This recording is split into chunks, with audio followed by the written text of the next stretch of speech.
What is up, everybody? This is Lyle, No Hippie Trucking and Transportation.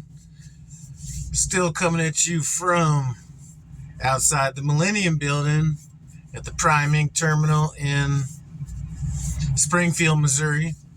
Got everything that I could get handled with my truck while I was here, but I need to wait for these taxes to get done before I leave, just in case they need some more information from me. So shouldn't be much longer, but I was reading a Facebook post. I don't know if it was yesterday or the day before yesterday, but it was pretty concerning. And it was a TNT student that felt like he was pressured to drive when he was tired. Now, I don't usually try to get in the way of, what trainers are doing or anything like that, or anything, but if there's one thing that I take absolutely serious, it is driving while you are tired. And it's one of the reasons why I prefer when I was training, prefer not to have anybody that was all into gaming and all that stuff. When your shift is over, take your ass to sleep. Now, I don't remember if he just said he has a problem sleeping during the day. If that's the case, I'm not sure what the solution is. Personally, if I was the trainer in that situation, I would probably switch up my schedule a little bit. Now, I run my schedule a little bit different than a lot of trainers. A lot of trainers will say, my shift is 3 a.m. to 3 p.m. or 12 to 12 or whatever. The way I was running it, whether it was when I was teaming with the person I was teaming with or with my two students, was we ran out our clocks. And actually, my second trainer, that's the way he did it. We ran out our clocks, and then we switched once that clock was, pretty much done. And the reason I thought that was beneficial was because it gives you driving experience under different circumstances, because your hours are always flipping to some degree or another. So you're not always on nights, you're not always on days. And I think it kind of battle hardens you, to be honest with you. Almost forces you to learn how to sleep in different situations. But like I said, if I was with a student that for some reason couldn't sleep, during the day, then I would probably switch to one of those schedules. And I would probably tell him that, this may impact you a little bit when you get out there on your own, just because, reefer schedules are what reefer schedules are. They're unpredictable. And I do know, a few solar power truckers out there that are able to make it work. I just think that cuts out a lot of time when you could be driving. But anyway,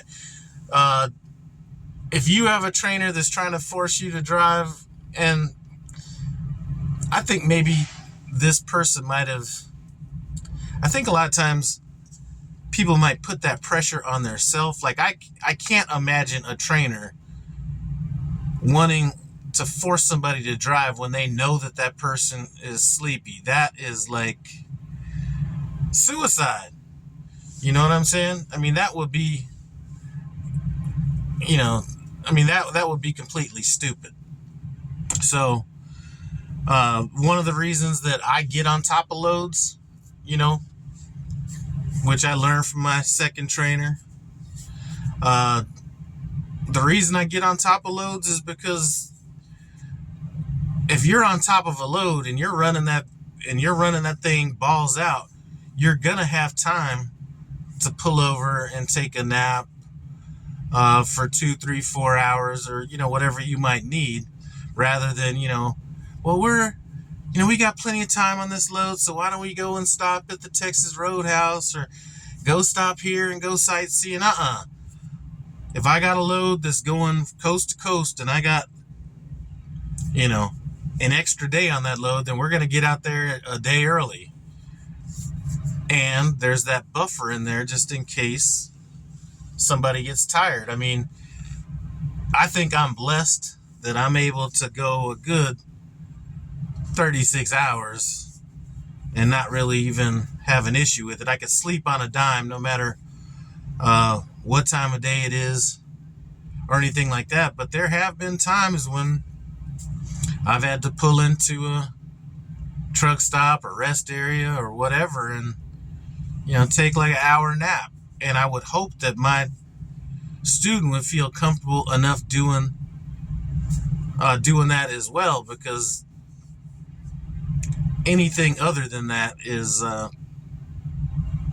putting your life, the trainer's life, and other random individuals on the highway at that particular time in danger as well. So if there's a bit of advice I can give, man, it is under no circumstances should you drive fatigued. That is not a question that you post on Facebook. That's not even a question that needs to get escalated to the fleet manager. That should be between you and your trainer. And at that point, if for some reason the trainer is still stupid enough to be like, well, you're just going to have to do it, then it might be time to escalate it. But like I said, I think a lot of times this pressure is perceived pressure and not actual pressure from the trainer. But they do got that motto, and as corny as it sounds, because it does sound corny, you are the captain of your ship. When you're behind that steering wheel,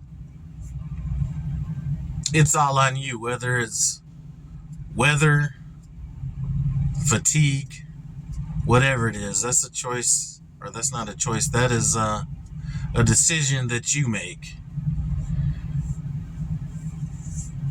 And like I said, if it becomes a problem, and not every trainer is going to be going out there, changing their training methods or whatever to suit any particular person, but I do think that is a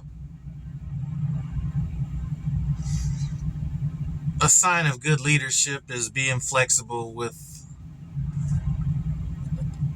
what you have. So while I don't think that learning to drive one particular shift is the way to maximize training, if that's what I got to deal with, then that's what I got to deal with. But don't get bullied into it. If you got a trainer that is really pressuring you to drive, then that trainer doesn't have value for their own life, and I would be concerned about how they're feeling when they're driving, because I don't want a trainer driving if I'm a student when the trainer is fatigued. You know what I'm saying? So anyway, I just want to throw that out there because it was kind of concerning when I saw that. So anyway, I do want to thank everybody that stopped by. I had some conversations. I've had a lot of good conversations when I'm here, or since I've been here. Talked to a lot of students that are just got here, about to go into PSD, some people that are just about to upgrade out of TNT. And I went out with Junior the other night and hung out with him a little bit this morning. And JDQ Transportation also met with, man, I can't name everybody. I met with a lot of different people. And I met with Gilbert, has the YouTube channel Gonzo. And hey, listen, there is a wealth of resources with the people that are here at Prime. I mean, you see a lot of people that have been here. I'm counting the patches on some of these people's sleeves, because it looks like the Starship Enterprise with all them patches. But there's people that have been here 10, 15, 20 years walking around in here. That's a great resource. You have people like Gilbert at, has a YouTube channel Gonzo, and he's damn near worked in every division at Prime. So if you have a question about tanker, flatbed, Reefer, that's your man. Ask him the questions, and pretty soon he'll be able to put you up on what the intermodal division's like. I'm just joking. That was a joke. But anyway, enough joking around. I just want to thank you guys for stopping by No Hippie Trucking and Transportation. I appreciate it. Comment, subscribe, and I'm out.